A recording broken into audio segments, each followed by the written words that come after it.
เหยียบบนเล็งโอ้ยเมื่อยชิมอนขนาดนี้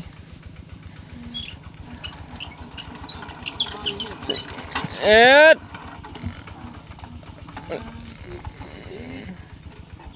เล่งปลาไว้พอแล้ว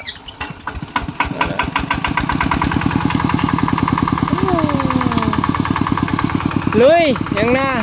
พกไห่สุดท้ายให้มันแล้วจะขึ้นไปหาพักผ่อนกินน้ำเย็นๆเนาะชิมอน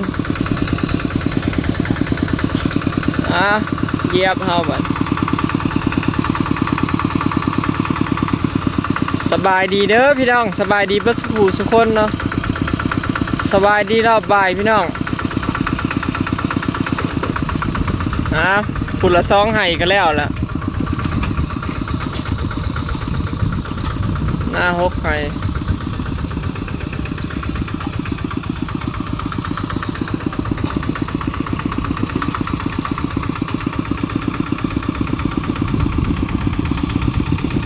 มีเงินก็อยากใช้หน้าบ่มีเงินฮะใช้หน้าบ่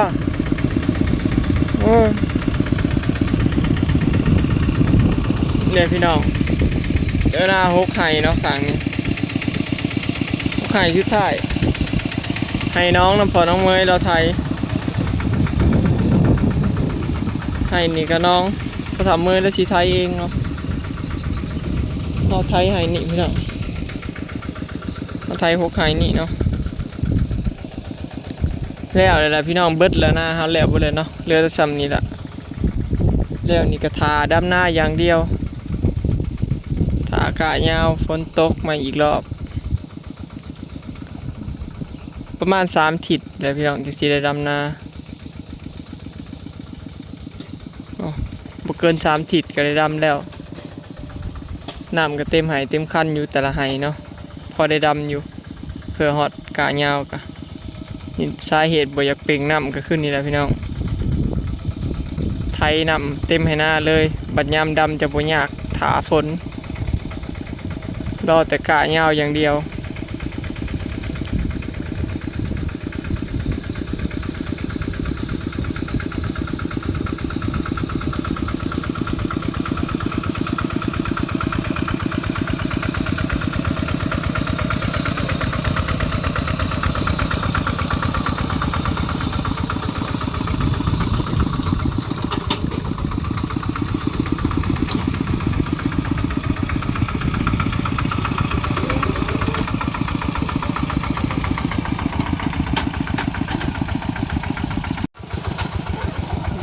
มอนเห็นแล้วเหลืออีก4ไห่ชุดท้าย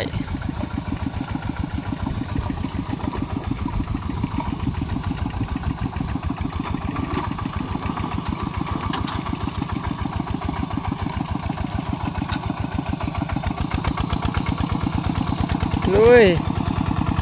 เหลือ4ไห่น้อยบัดนี้กับไห่ยาวไห่หนึ่ง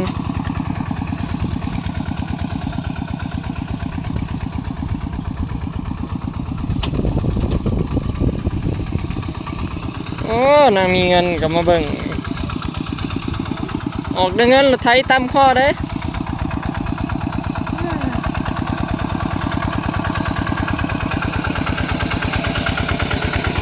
เยียบซิมอนเห็นแล้ว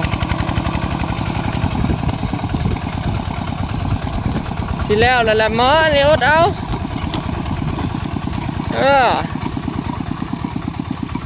ธรรมดาซิมอนพ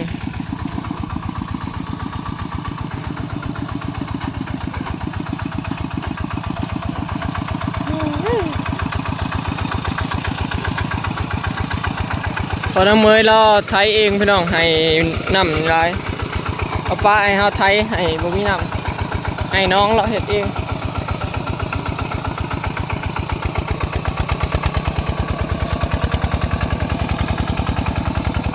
เร่ง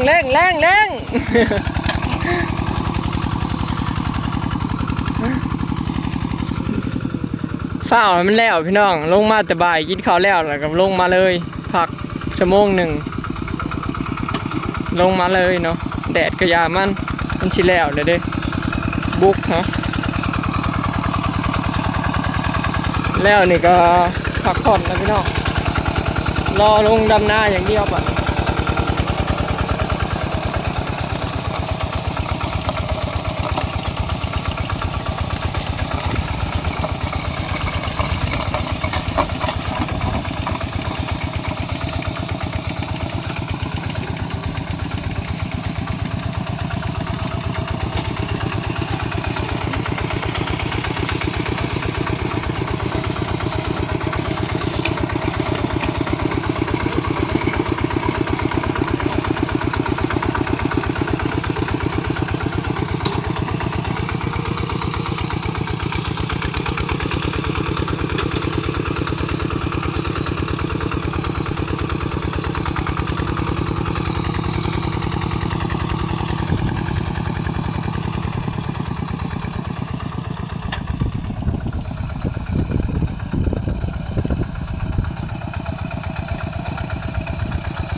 เนี่ยหลุดคาเอาไว้มันแล้วสิพาเมื่อกินปิ้งปีกเป็ด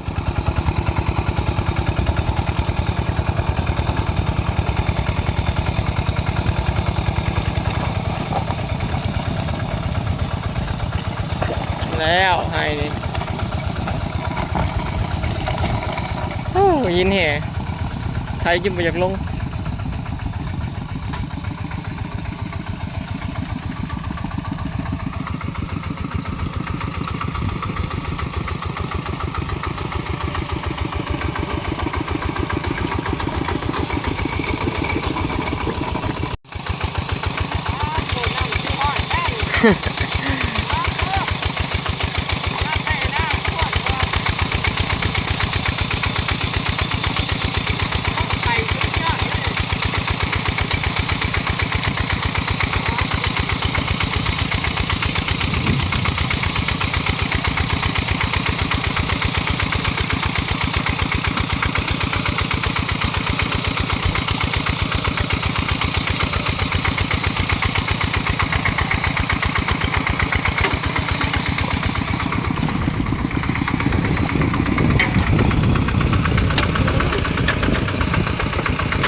แล้วล่ะพี่น้องบ้านนี้โอ้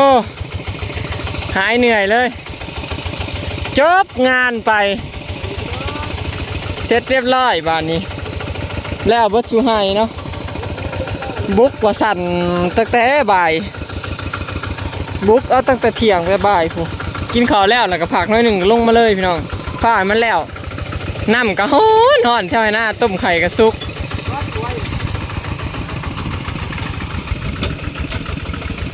ได้เมื่อบานรถไถไปเก็บไว้เบิดแล้วพี่น้องบานนี้เนาะหน้าเสร็จเรียบร้อยไถหุ่นหน้าปีนี้เบิดเนาะปีหน้าพ่อกันใหม่ไถหุ่นหน้าปีนี้จบเรียบร้อยพี่น้องรายการต่อไปก็คือดำหน้าบานเนาะไปเมื่อพี่น้องมันเมื่อหาบาทนี้โอ้สุดยอดเนาะหามือพี่น้องไทยพุทธนาปีนี้ปีแล้วนี่ก็หามือปีนี้หามือปีนี้เห็ดหน้าเพิ่มอีกทงหนึ่งงาสลอยพี่น้องเห็ดลายกว่าปีแล้วเนาะเนี่ยไปทางไหนกับพ่อเถอะมีแต่ห้องไทยลูกปลากันหลายพี่น้องปีนี้ลูกปลาเข็งโตอยากซ้ำนิ้วซี่เลยเด้ลูกปลาเข็งอ่ะขันน้ำบ่แห้งนี่พ้นบ่ถิ่มช่วงนี่ปลาลงโต่งคือสีลายพี่น้องปีนี้คือสีมีแต่แม่ปลาล้วนๆเลยสอนมือนะมีแต่โตซ้ำนิ้วก้อยปลานี่บ่แม่นอยากซ้ำนิ้วโป้มือนะบ่พี่น้อง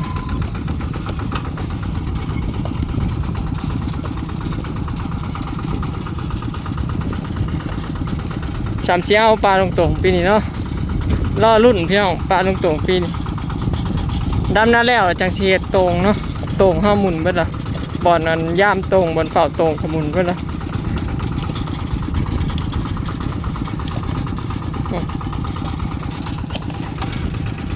ไทย2 คันสื่อเลยพี่น้องจังแล้วไว้คอมเมนต์แห่งสีเฮิงกว่านี้เพราะมันไทยยากนามีน้ำข้างหน้าบุมีน้ำกับสีแล้วไว้กว่านี้อยู่เมืองบรรยากาศทงไห้ทงหน้าพี่น้องอุ่นทางฝั่งนาข้าเจ้าหวานเบิดเด้คนหวานร้ายพี่น้องเขาปีนี้เหลือแต่เขตของเฮานี่แหละหน้าชุ่มเฮาน่ะยังบ่ทันได้หวานเนาะมีแต่ดำเอาแถวในบ้านข้าเจ้าก็หวานร้ายแล้วปีนี้ก็คือสีหาคนดำหน้าหาคนโลกาบ่ยากเนาะเพราะว่าเขาจะเห็นหน้าหวานเบิดแต่ละปีนะหายากพี่น้องคนดำหน้าก็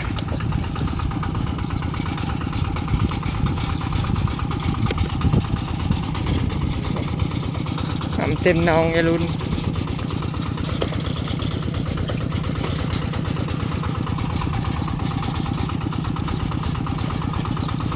จบบริบูรณ์ มีแห้งยาวรถบังถ้าล่อรุ่นเฮ็ดละโงกเด้อพี่น้องบัดนี้คันเฮ็ดละโงกโอ้คันเฮ็ดละโงกออกเลยบ่อยู่แล้วบัดนี้ครับพี่น้องเบิดเวียกเลย ลุยหาเห็ดเต็มที่แบบนี้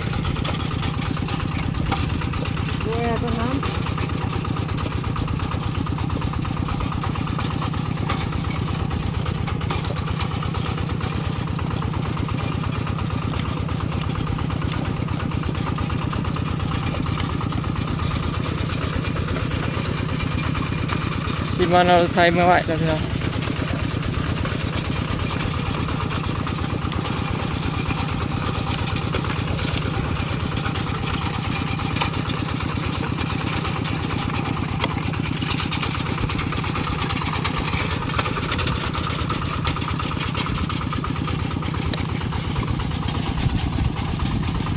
เจสีมาอย่างเนาะ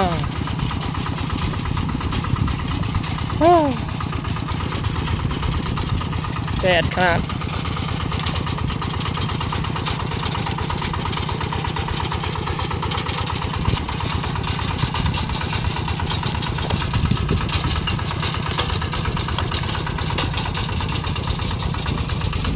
ยัง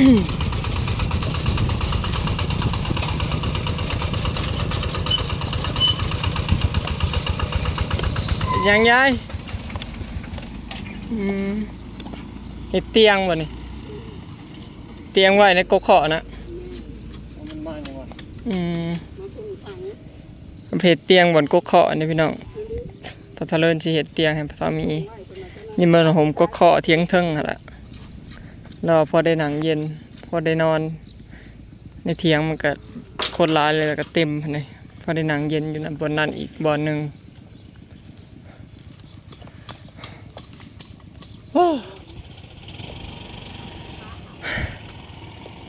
แล้วเราพี่น้องวันนี้เนาะจบบริบูรณ์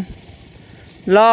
ดำหน้าอย่างเดียวบาทนี้เนาะคลิปนี้ก็สิได้จบไปสำนีเด้อพี่น้องเนาะเมื่อก่อนบัดนี้อาบน้ำพักผ่อนเนาะไปแล้วสบายดีสิแล้วพอดีแต่หอดยามดำนาก็มีบอลผักเนาะ